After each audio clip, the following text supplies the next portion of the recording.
Back to your early questions about why Audius was so exciting to me. This vision of being able to find an artist early on, stake some sort of financial asset to them and share in their shared success is such an incredible premise. I mentioned I started out my career in music as a curator. I think there's a lot of people out there that have been able to find great music very early on and they don't have anything to show for that. Yep. But with music NFTs, it's very early right now, but my belief is this is the first opportunity for us to be able to actually see true financial return on that experience. And that is sort of a design space is exactly why I think this is going to be a huge, huge market in the years to come. And they did put me on. Welcome back to Put You On Radio. I got Cooper Trooper here. So Cooper Turley, welcome to the show. Thank you, man. Pleasure to be here. Thank you for sitting down with me, man, because I think we met at the Catalina Whales Solana event. I actually asked you if you had any projects you wanted to maybe share that I could talk about on Put You On Radio. And you're like, dude, do you ever do interviews? And I was like, yes, sir. So now we're here IRL and we're about to get it, bro. I'm excited for it. Yeah, there's so much going on that we could talk about this for hours. I'm really excited just to dive in and really just give a lay of the land. Yeah. What's on my radar. Hopefully people can walk away from this episode with a little bit deeper understanding of Web3 music NFTs, crypto and creator economy, kind of everything in that intersection is where I'm spending most of my time these days. I know, yeah. Because I would say one of the most influential people on Twitter when it comes to this music NFT stuff. You built a great following. You're very knowledgeable. You give a lot of insight daily. I'm learning with the audience as well. I've given the last maybe 8 months or so really diving into all this. So talking to people like you is just, obviously how I grow as well. So I guess as a Web3 tastemaker, right? You were featured in Time Magazine, MSNBC. So they talked about how you were first getting into crypto in general, right? So let's take it back to when you were in college. You're at Boulder, right? Yep. CU Boulder? Yep. Yeah, take me into just you getting into crypto in general. Yeah, absolutely. So at that point in time, I was studying music business. I'd obviously found a passion for myself in music. I was struggling financially to be able to pursue that full time. It was a creative passion of mine, but it didn't really pay the bills. And so in one of my classes, my professor talked about this idea of smart contracts. So he explained in the royalty system today, when I stream your track, it takes a very long time for you to get paid. He said with this new technology and with smart contracts, if I stream your song, you can get paid in real time. There's no human interaction. It's all technology. So this is back in 2017? Yeah. Really? Yeah. Okay. And then so this was before you're even into crypto at all? Or was it mostly when you're into music and then this kind of brought you into crypto? It brought me into crypto. Really? I had heard about it from some more nefarious ways to use crypto, but I never really dove deep on it. And then when I kind of heard that, I was like, okay, maybe there's something worth checking out here. And as I started to peel away the onion, I saw that there was this vibrant community of people just researching crypto full time, this ecosystem on Twitter. And I've been very into curation for a long time, starting with Pokemon cards and then doing music discovery from This Song Is Sick. And then I saw this kind of crypto space as a new sector to curate. And that immediately just jumped out to me. Cool. And then, so let's take one step back before college, I guess. What was it like growing up? Were you you're from Pennsylvania, right? Tell me about high school. Were you into music? Were you into sports? What was that like for you? Yeah, both. I was playing basketball, captain my varsity basketball team, but I was also going to a lot of concerts on the side. Okay. So I had one friend group that was very much sports oriented and another one that was very culturally, creatively focused. And so we were going to shows together, a lot of dubstep and jam band shows and stuff. Cool. And, I love sports and I, had a great time playing them, but I kind of quickly saw I'm not going to go professional or make a career out of it. Same. And so when I was going to college, I kind of made a decision to just follow that creative intuition. Went out to Colorado, and at that point in time, none of my friends were going there, but I heard about Red Rocks and kind of the electronic scene that was out there, and it just felt good. It just was an intuition, and so I took a leap of faith, and I think it treated me really well. Yeah, man. It's funny because I was a baseball guy in high school, and then when I got out of high school, I quickly realized that I wasn't probably going to go pro. I was a decent I was second team honorable mention type stuff for baseball. Yeah. Nothing crazy. So I kind of switched my thing into sports talk radio because I really wanted to be on the radio and I want to talk about sports a lot. And then it's funny because when I was doing all that, I started DJing as well. So that got me into music more and more. And then I realized that I wasn't as into the whole sports broadcasting world as much as I was into music. Yeah. So then I started making DJing a priority, curating playlists and stuff. But I wasn't promoting anything at that time yet. Yeah. So same thing with me where kind of college was a point where I kind of realized who I was as a person, where my real passions were and more realistic expectations for myself. Yeah. And so let's get to CU Boulder. You mentioned a little bit about you interning and everything like that. You were what was your internship like when it came to music specifically? Was it tour marketing? Is that what you were doing? Yeah, that was the most professional internship I had. And so I was working at 7S Management for the span of a couple weeks. It was very short-lived, but just getting to see what the industry looked like deeply on the inside. And to give an extremely simplified version, I was checking emails, looking for tour dates, putting that into a spreadsheet, and just like basically data manual entry. And I didn't feel like I was really adding a lot of creative value. Outside of that, I was doing journalism, I was doing curation, I was finding new music and helping to put artists on. I was also doing DJing and a little bit of event promotion and artist management. And, you know, when I kind of stepped into like an industry job, I quickly realized like it wasn't for me. You know, it just felt very mechanical and it felt like I could just be automated. And so I just removed myself from that. I was like, yo, I'm going to like keep music as a part of my life. But, you know, as far as being able to pay the bills with like an industry job, I don't think that's going to be the path that I ever take. Were you ever like thinking about being an agent at all? Was that ever like something you were looking into? Less agency, more like booking artists to shows that I was putting on. Cool. Just artist management and just working directly with acts directly. Yeah, I was trying to be an agent. I actually got a job at APA in Beverly Hills. Cool. It's like my first industry job, and I like told the story before, but like 2 days before my first day, I had my suit and everything. Like I was like going to be in the mailroom at an agency, and then COVID happened, and they called me. I was actually at this location when they called me, and they were like, "Hey, we're closing the office down on Mondays, like on Saturday, and or Friday." And they were like, "Yeah, like you can't start yet." And then I just was checking in every month, and I was like, "Cool, how can I like stand out from the other people who were trying to compete? Maybe there was like 10 spots for mailroom, and now there's only be 3 because of COVID." Yep. How could I be one of the people that they like maybe realize is working hard? So then I started posting my playlist and building my playlist, which really got me into like the whole Put You On playlist network in general. Yeah. And then now like full circle, 2 years later, like the whole the platform and everything and the business and everything is going now. So like that's like a crazy start to like what I was doing, and where it came like a passion project out of COVID. So pretty crazy. But yeah, that's like I was gonna be an agent maybe, but yeah, my direction has changed a little bit. I like that. That was actually very similar to my music trajectory as well. You know, SoundCloud was what was popping in like 2013. Yeah. Then you got a little bit more into like the YouTube network on getting things like Trap Nation. Then Spotify started to become way more prevalent, and so I think curator networks become really popular. And now I feel like Web3 is kind of that next chapter. Yeah. And to really underscore your point there, the biggest thing that I realized with music and crypto was the music industry is very fixed in its ways. You know, like you can climb up the same ladder for many years and make very little progress. But if you step outside the box and learn about a new vertical, in this case, something like NFTs or crypto, I was able to just go around the club and go into the back door. Yep. You know, and like that opportunity to really just like step outside of it, look at the industry objectively for what it was and not get caught up in all the social drama. It allowed me to still pursue my love for music. I go to concerts all the time, as we were talking about before this, but now have this like specialized skill set that's very distinct from a lot of other people in the industry. Right. Because like, so you were like getting really into music and everything. You went from This Song Is Sick to Colorado Blockchain, right? There was like a couple agencies that I worked for, but at the end of the day, it was just me doing community management. I was just going on AngelList and finding projects that wanted to just do crypto and being like, hey, I'm this young kid out of school, but I think I know what's happening here. I spent all my time on it. Like, let me provide you context. So like, these are the websites to be on, very similar to like blog culture with music. Here's the sites to be listed on. Here are the people to be interacting with. Here are the do's and don'ts. Here are some other projects to keep an eye out for. And that sort of knowledge allowed me to go from just being like speculator, just like trading tokens, doing ICOs, to then starting to travel the world as a community manager. Okay, so I would go to like Singapore for a consensus event, you know, represent one of these projects on AngelList, but really just be there to learn and network, you know, No way. And be like, what's the what year was this in? Probably 2017. This is like 2018, actually. So this is like right when like crypto was, people were getting, you know, very skeptical about crypto because the crash happened and everything like that. How did you get into Colorado blockchain in general? Were you applying for a position? Did you like, was it something through your school? Like, yeah, it was through school. Okay, cool. My friend Kieran just had this awesome club of crypto club, basically. Oh, cool. I had a couple of homies that were just kind of like interested in crypto, and when I went there, it was fun to talk about it. You know, I think the biggest thing that set me apart at that club in particular was, outside of just buying the tokens and speculating, which everyone was doing, I was like, what does a job in crypto look like?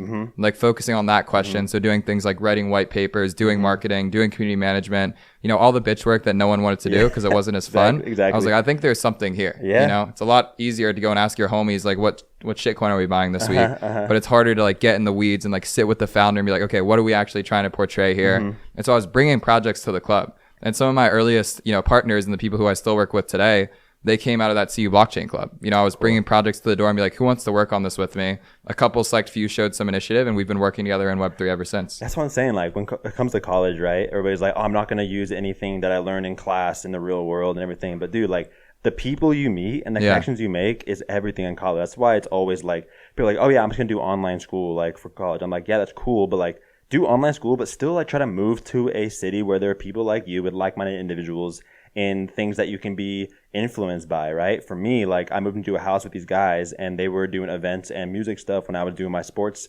broadcasting. And so I realized that, you know, being around certain people really changes a lot of trajectories for yourself. So like that is what I think is the most important thing about college. So like back when you're doing all this, right, you're balancing kind of music and crypto separately. Like, were you ever trying to combine those things? Like think of a way like how can I bring both of these like loves that I have for these two different industries like together? Because at that time, like music and crypto weren't as connected as they are today, right? So like, was that on your radar at all back then? I was looking for it, but I wasn't trying to force it. I think the interesting part was the friends I was talking about crypto to happened to be my music friends. Okay. So people like, you know, the homies at Trap Nation, for example, we were talking about trading a lot. I was able to sort of step up a degree in the music industry because I was doing crypto, but it was never like the conversations were about music crypto. It was just like music people talking about completely degenerate shitcoins, you know? Yeah. And for a very long period of time there, I think it was just staying up on like whatever the recent trend was. And you know, in the past year or two, I think, you know, we'll get here eventually, but this is where the two things have really started to click together. And that was kind of the aha moment for me of being like, this is something I really want to start doubling down on because there now is real products and services built around this one hyper specific niche. Exactly. Right. Yeah. And it seems like you're really diving into that because I see you all the time, like,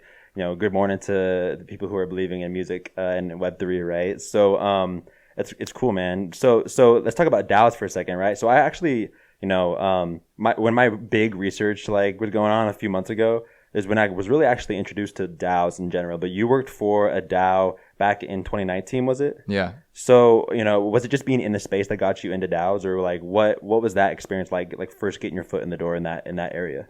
DAOs are kind of like crypto native companies, except they're a lot more fluid. And so you don't have to get like hired for a fixed annual amount or like a monthly commission or anything. You just kind of poke in and do the work that you want.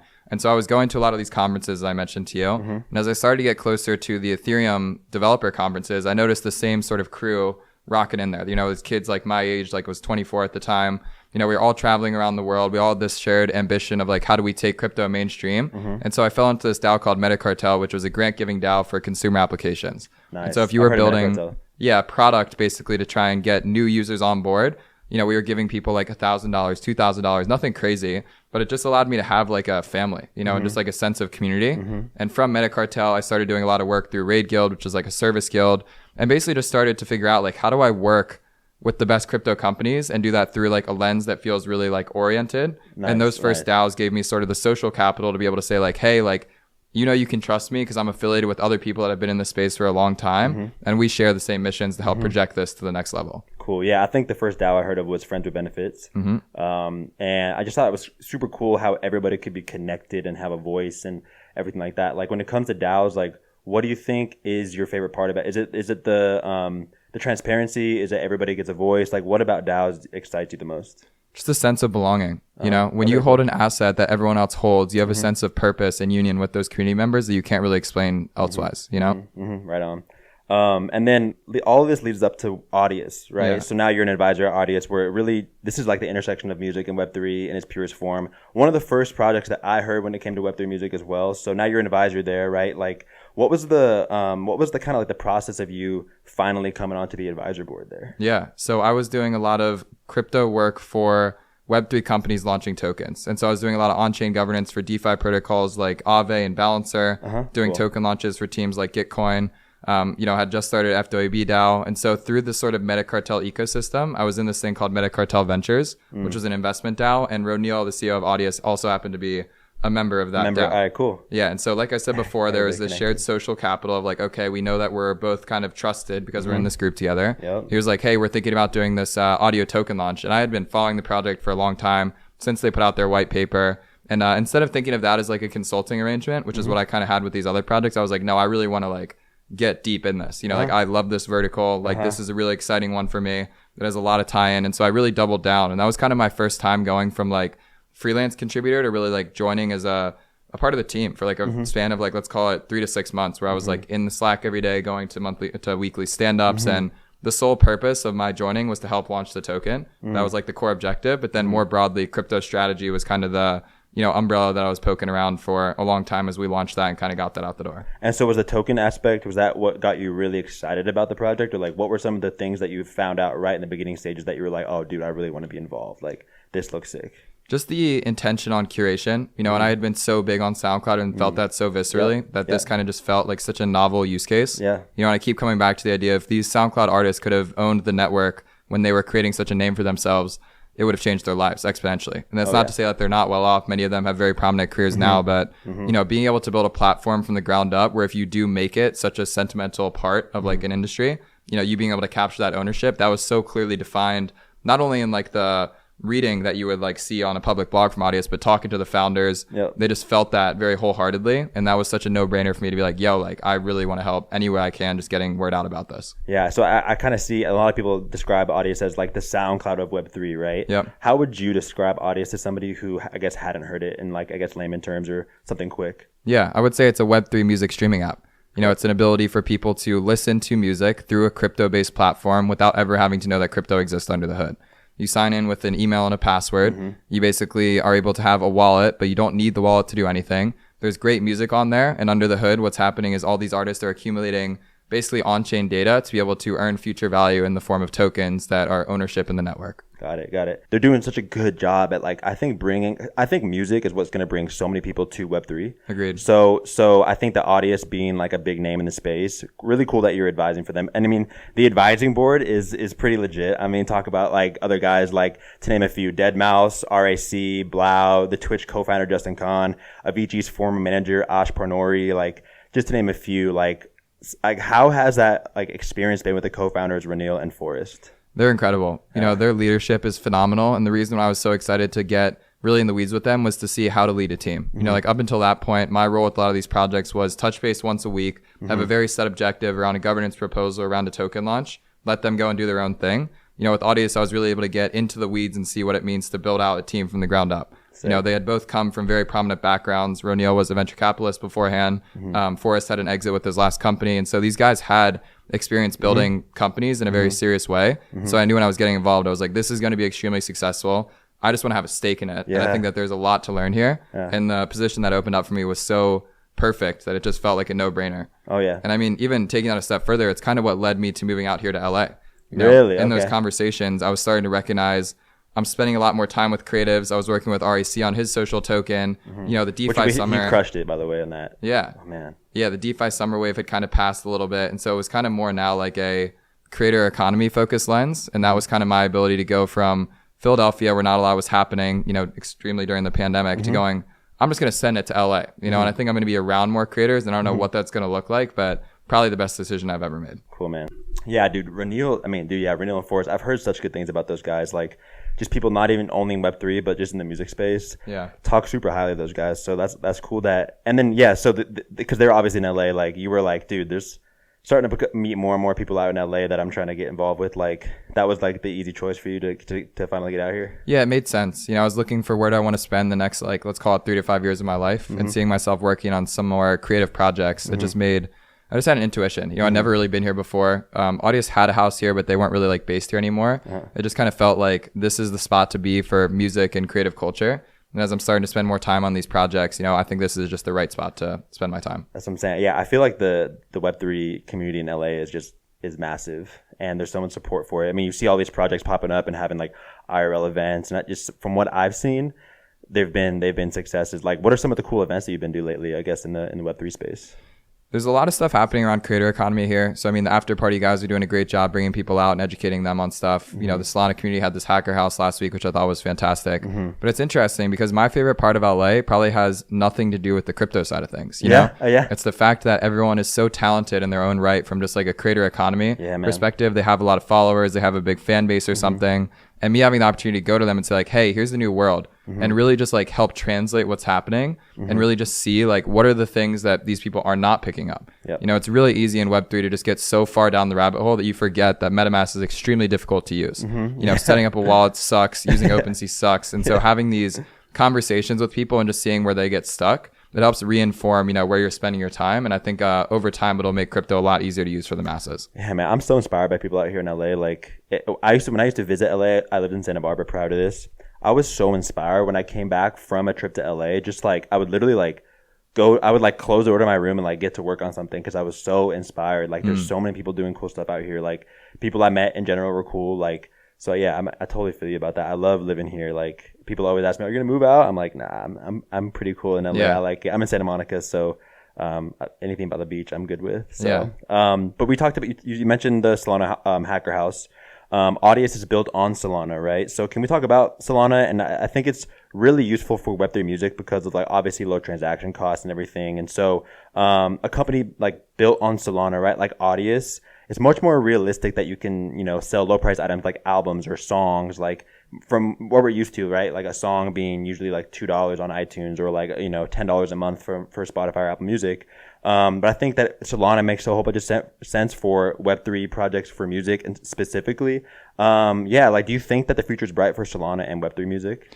Yeah, absolutely. I think that Solana and more broadly, these other blockchains are really good for creator-focused use cases. Mm-hmm. So things like the long tail of collection, selling NFTs for $5 with low transaction fees, it makes perfect sense. And a good entry point for a lot of people. Yeah, and to clarify there, so Audius started out on Ethereum. Staking still lives on there. The token still lives on Ethereum. The content storage system is now living on Solana. And sort of when you're streaming all these different tracks on the platform, that's what's happening on Solana under the hood. Got it. And I think the reason for that hybrid model is, Ethereum has a lot of liquidity, it has a lot of community and market share, and it's this really powerful ecosystem, but it just doesn't do well for sort of, in the case of Audius, 6 million monthly users, people streaming tracks every second. Mm-hmm. If you want all of this to be on chain, you need to find alternatives. Mm-hmm. And so what I'm really excited about, Metaplex, which is the NFT protocol on Solana, has really been just experimenting with like, what does this look like to allow creators to more easily distribute NFTs at scale? Got it. And I think that concept of whether it's music, photography, collectibles, whatever it might be, having an ecosystem where you can mint NFTs for $5 and have meaningful secondary market activity around that, that to me is a really fascinating design space and one that I think is going to see a lot of traction in years to come. Cool. And what was the plan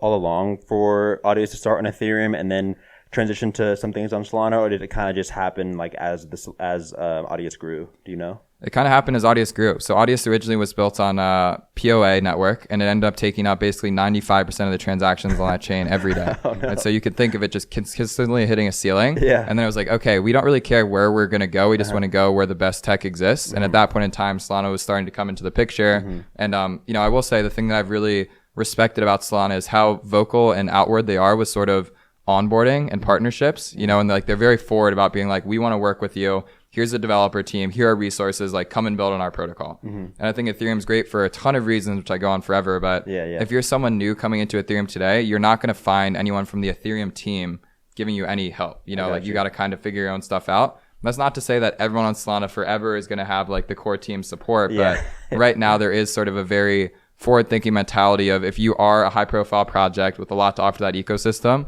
they will go out of your way, and I've felt this myself personally, to give you the resources you need to make something work on that platform. Got you.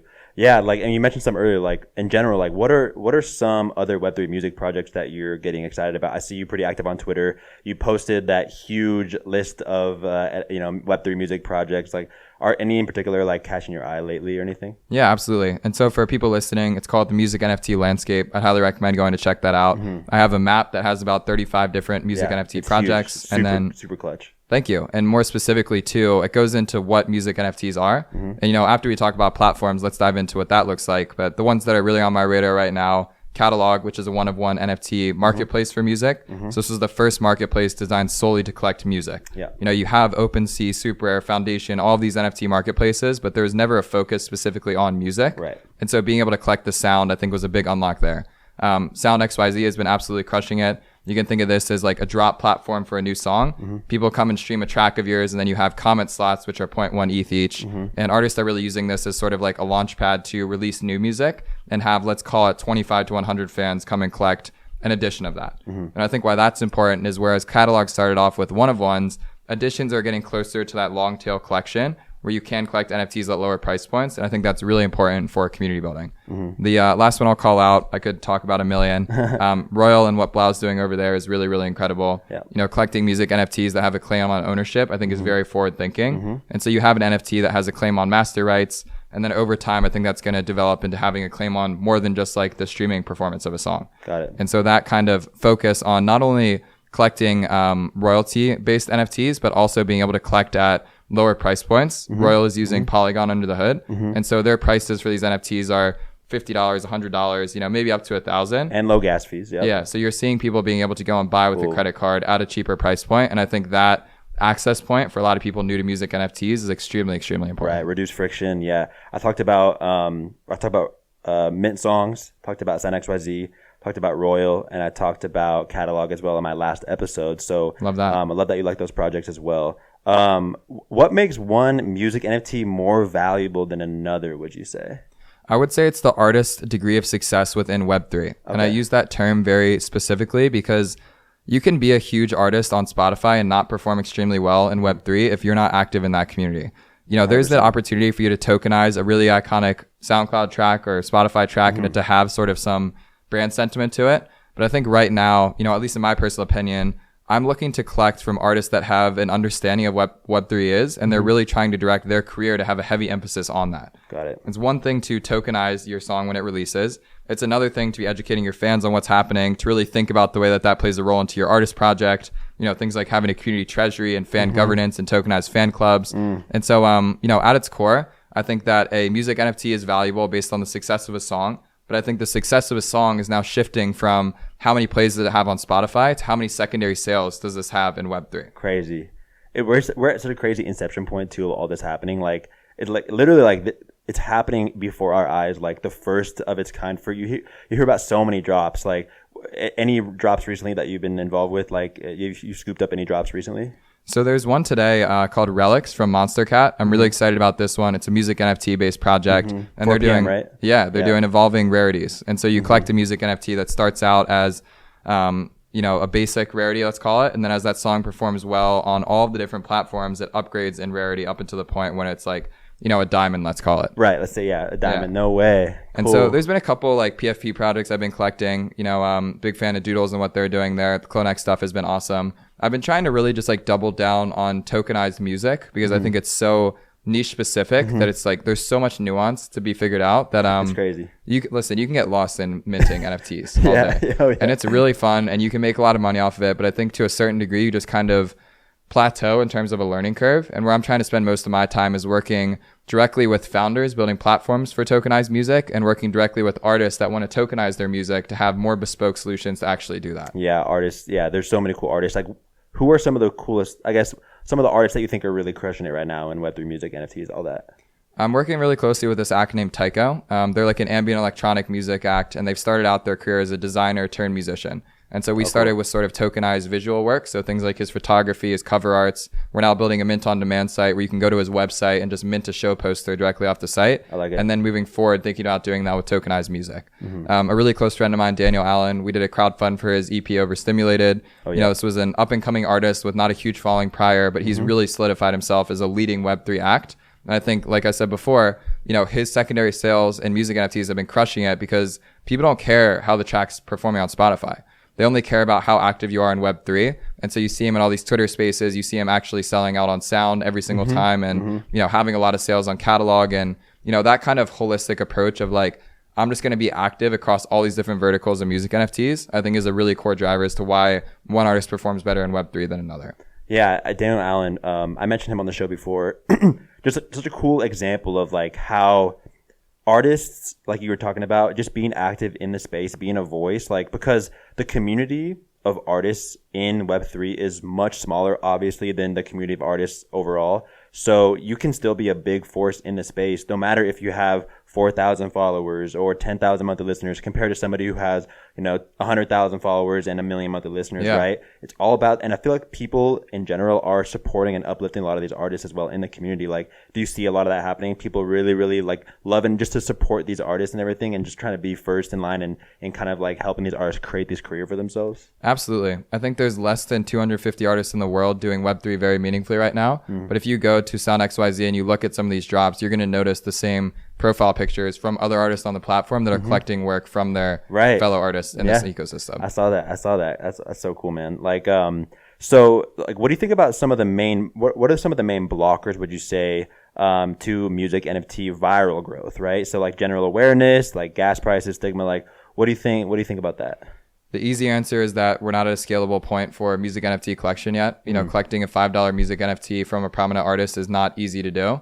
There's platforms that allow you to do it, but I don't think that they're far enough along where a major act would want to entertain that conversation. I think the more important question here is people just don't think music NFTs are valuable across the board yet. You know, in the same way we see a lot of secondary market demand for collectibles like PFPs, Bored Apes, for example. We haven't seen one project like break that mold yet for music NFTs. And I think a reason for that, and this is like kind of a idea I've still been forming, is music doesn't sound rare. It like, you know, you can see like looks rare when you see a gold crown or something like that. But you know, like hearing rarity in music is a very weird concept.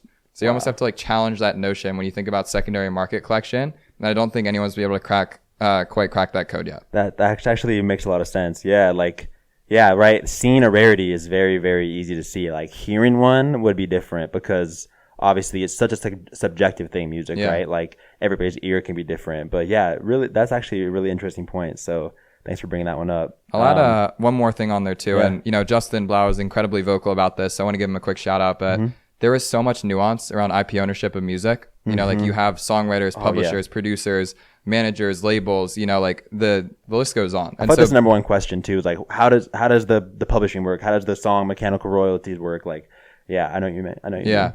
And so that standard has yet to be clearly defined. Right now, you're basically seeing independent artists operate in kind of like a free flow manner. Or if I sell an NFT for 1 ETH, it's kind of on me to distribute that to the collective owners of that copyright. And so I think we need better permission standards for on-chain royalty collection so that it's not trust-based on the artist, but we can actually hard code, you know, if a publisher is meant to have 5% of an NFT, that's like hard coded into a smart contract. And this new medium of like, what is an NFC sale classified as? There's so many different interpretations of that. You know, the way I think about it right now is the same way as you're selling a digital vinyl, and sort of like whoever would get a claim on selling the digital vinyl should get a payout from that. But, you know, people will give you a million different answers. And so I don't have the correct one yet. And I think that we're all still trying to figure that out. And I think it's evolving every day, man. So if you were like let's say you were a new artist just starting to release music and everything, how are some of the reasons that you would incorporate NFTs into your music and your career? The simplest answer is just tokenize your music. Find a way to give someone the ability to collect a version of your song as an NFT. You know, I think a lot of people get caught up in like, okay, what's the best access I can offer? What's VIP to my show? What does private community access look like? Most people don't care. For me, like, I don't use that stuff 99% of the time. I just go and listen to a song, and if I think it's a great song, I'm going to collect it. And that's the end of that experience, and that's all you need to worry about. And so finding a platform to do that, I think, is really important. I think finding a community to be able to channel that through is even more important. And so you have things like Song Camp, which is this incredible community of songwriters and producers. There's a weekly call at 1 PST every Monday. You know, they're coming and making tracks together. And I think getting involved in those sort of deeper pockets of Web3 where you can start to build a network around your capacity to tokenize music, it goes really far because, you know, just dropping a song on catalog or sound is obviously hard to do in the first place. It's extremely curated right now. But when you get to that point, you need to be able to weave yourself into this wider narrative. And so spending the time to affiliate with these other artists that we talked about, you know, I think is kind of the missing link right now. Because I actually don't think it's necessary to try and get all of your fans to pay attention to what's happening. Most people don't care. Most people actually hate NFTs, which I've come to learn a lot more about. But if you can sort of start with the artist around you as sort of the focal point, you start to get more into this like SoundCloud collective feel where it's less about how many listens do I have broadly, and it's more about what is the strength of my one-on-one connections with the other artists that are using Web3 every day. Cool. Yeah, I think like art, like collecting songs is something I'm gonna be really bullish about as well. There's projects like Metacrate that are coming out where you can, it's built on Solana. You can collect songs when they drop if you are a crate holder. So you like pay 0.808 SOL for a crate. And then when the drops come out, right, you can collect them and you can kind of curate your own like virtual record store almost yourself. And so I think, collectible things like that. Cause for me, like I've talked about before, I've posted about this, like, I collect music in a playlist, right? I like collecting and curating music, right? So when it comes to like Web3 for people like me who are like curating, right? That I think is a really good opportunity for people who are in the same mindset as myself, as like, you know, collecting music and showing other people what kind of music and showing like your taste off and like kind of, you know, you can tell a lot about a person but from like the music they collect, I would say. So I think that's like the next step for curators. So I'm really, really excited about that in this space as well. Yeah, that I think is the biggest unlock for music NFTs is curation and social stigma around music collecting. Right now, if I really love a song, I'll like it on Spotify. I might put it into a playlist, but being able to have economic incentives around that, I think it's really, really exciting. Yeah, man. You know, back to your early questions about why Audius was so exciting to me. This vision of being able to find an artist early on, you know, stake some sort of financial asset to them and share in their shared success is such an incredible premise.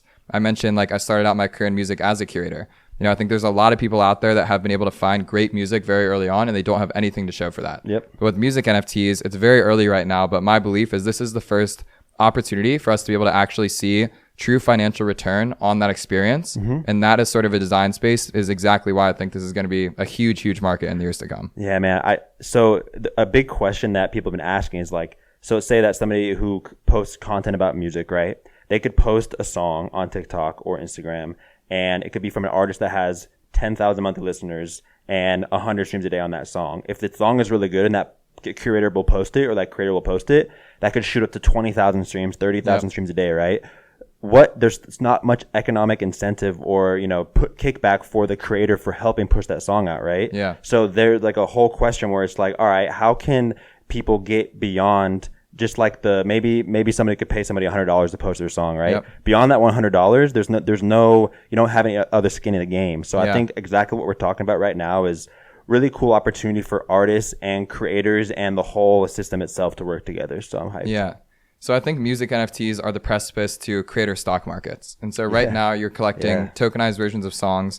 I believe that all artists will share a percentage of those royalties with the community treasury. That community treasury will be used to create an artist token, and that artist token will be airdropped and owned by fans. And so right now, if I want to go and bet on an artist's career, I can't really do that. Like I can buy their t-shirt, I can buy a concert ticket. With music NFTs, we're getting closer. I can buy this one specific output from that artist. But the end state that I'm really excited about is what does it mean to just bet on the entirety of an artist's career? And have there be tangible value underpinning that. And I think this system of music NFTs as a bedrock, community treasury as sort of an asset creation pool, and then a governance token as like the means to be able to bet on an artist's career. Like that's the North Star that I think I'm shooting for with my work and that I think a lot of other people are excited about. Cool, bro. Yes, dude. I'm so glad you brought that up, man. And then also when it comes to just step back from just artists, right? Producers, you talked about it earlier.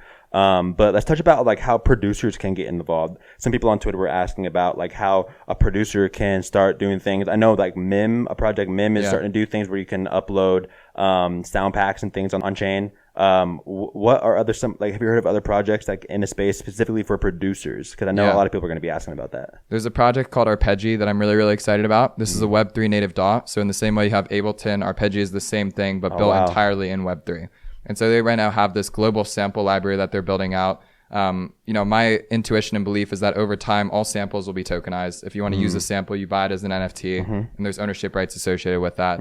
There's this project called Ghost of Frank Dukes, which I think is really exciting. This guy, Frank Dukes, is an extremely prolific producer. He started a PFP project, and the intent there is to start this shared music library where people who own the NFTs have governance over how to use and distribute that. And so if you are a producer, I would really underscore Arpeggi as a way to start poking around with the tech. You can make a song in Web3 and store that source file. You can add samples to that library. And then if you want to get more into a producer community, Ghost of Frank Dukes is fantastic. And as I said before, the Songcamp community has so many incredible songwriters and producers that I think you will absolutely find new people if you spend time there. Wow, that's cool. Arpeggi, you said? Yep. Cool, man. And then, all right. And then also on Twitter, I tweeted out I was going to be sitting down with you. Some people who had some questions on Twitter. I was going to, let's go through some of those real quick. So, samstory.eth, Sam White, it looks like, he asked you, how would you map out a strategy from 0 followers to create a minimum viable community so that an artist can launch a project around themselves and fundraise their career? It's a great question. I think it's very slowly with tokenization of each individual song. And even taking a step back from there, I would say you don't need to tokenize your own music to be able to start building a following in Web3. If you are someone with 0 followers, I think it's more important for you to play an integral role in the formation and the evolution of an existing community and use that as leverage for your own project. So if you have 0 followers and you go tokenize a song, it's very low likelihood that someone's going to collect it. Maybe if you're lucky, but I think the more likely reality is if you spend time in a DAO, like Friends with Benefits, like Songcamp, like the Water and Music community, you're going to start making friends who are very educated in this world. And as you start to add value tangibly, you don't come and just like consume the content. You actually go and take meeting notes or help with governance or do these other things. You're going to learn a wide variety of skill sets that can be applied to your own project. And you're now going to have backers that are like, okay, when this guy actually goes and launches his thing, I want to pay attention because I've seen him in the trenches doing this work consistently over and over again. Yeah, just be involved in communities, right? Like, I think that's a great point.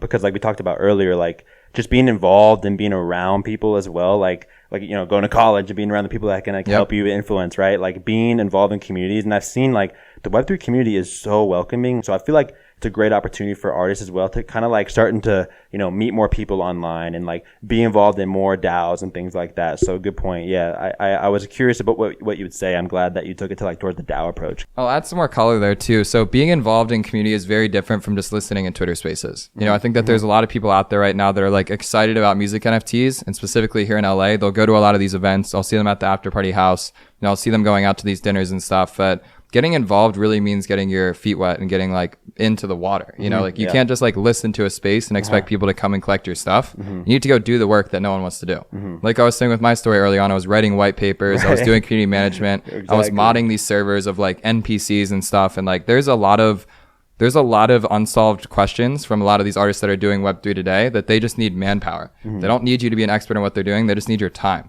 And so you going out and really just allocating 5 hours out of your week to doing community management for an existing creator DAO or an existing Web3 music community, it's going to do wonders for getting you just a lot more credibility in the space. And I think that will be direct leverage for your own future artist project. Higher. And then what about, what role do you see? So yeah, sorry, Sagrado.eth. Sagrado the Sound. What role do you see custom creator contracts like Manifold XYZ playing in the music NFT space? Will NFTs minted on branded custom contracts be inherently more valuable than NFTs minted on marketplaces like OpenSea? It's a great question. I think everything's moving toward custom contracts. The reality is understanding what a custom contract is difficult to grasp for people who are new to Web3. But if you think about it, I would always have a Tycho token over an OpenSea shared storefront token any day of the week. So as we made it easier to release tokens on custom contracts, I think Foundation's doing a fantastic job of this where it's a very clean UI. You don't have to be a developer to get started. It makes a lot more sense. And if you think about it in the same way that an artist uses a distributor to be able to release music on Spotify, a custom smart contract is that. It's like you being your own distributor and outputting all of your music NFTs through your own, software, basically. Got it. Yeah, no, super cool. And some good questions for sure. That was a great question. Also, he came back and said, what makes you collect a music NFT from an artist that you've never heard of before? What boxes do they need to be checked off before you decide to buy?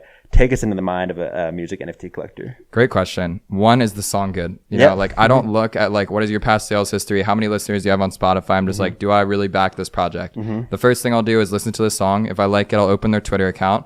I'll see kind of activity wise, what have they been following? What does their PFP look like? Who are the people they're following on Twitter? Like, what does their recent engagement look like? And from there, I'll start to kind of form a thesis on like, do I believe that this person is actually serious about making Web3 a part of their career? If their answer is yes, there's a high likelihood I'll place a bid just to help kickstart them and get them off the ground. No way. Cool. Okay. Yeah. I think at the end of the day, like we can talk about, value of this, value of that, like quality of the product, the song right there. Like that's for me as well. Like when I hear a song and I like it, I'll add it to a playlist. Like if you hear a song, you believe in it, do a little bit of research on the artist, and then you can find out what you think would be a good bet or who you would want to support, right? Yeah. So cool. All right, cool. Yeah, so we're almost out of time. But I guess where can everybody keep up with you? Obviously CooperTrooper.eth on Twitter, but I guess just plug your socials and everything for people to follow up with you. Yeah, so Twitter is where I'm posting the most about music NFTs. Instagram's where I'm posting more broadly about like creator economy and just sort of like early to understand Web3 trends. CooperTrooper.mirror.xyz is where I post my long form content. Oh, wow. And so recently I put out a guide on Web3 creator onboarding. So if you are someone who has a following, let's call it Instagram followers, TikTok followers, Spotify fans, just like tips and tricks on how to get started. I think a lot of people are very misguided when it comes to jumping into Web3 as a creator. And so I always just want to put out educational content about that. There's a lot of podcasts that I've done on my page you can check out. And I'd say more broadly, if you go to my Twitter bio, I have something called Audius in there. And that basically comprises all of my articles, all of my tweets, all of my YouTube shows, and all of my interviews. No way. Yeah. Damn. Well, thanks for the alpha today. But this is like I've learned more just in this conversation than I think I've learned in months just in this space in general. So thank you so much for just being down to come on, down to share all this experience with me and with the audience. And yeah, man. So I'll link all of your links in the description of the show, so everybody can follow you there and keep up with you and everything. But yeah, I highly suggest everybody go and check out Coop. He's one of the brightest minds in this space. Obviously, from our conversation, you can tell. But thanks again for just sitting down and just being down to support guys like me, man. Thank you. I look forward to listening back to this in a year and seeing how far this ecosystem has come. That's what I'm saying, right? Yeah. I feel like right now we're like, oh, there's so much, like, it's kind of that everybody thinks the world is crazy in this whole space. I think the more and more it evolves, the more and more people are going to be get into it. And I think, like we said, music is such a good entry point for NFTs and Web3 that I'm really excited, like I said, or like you said, in a year as well, to check back on our conversation. Absolutely. Well, thank you for having me, man. This was a blast. Yeah, man. Talk to you soon. And they did put me on.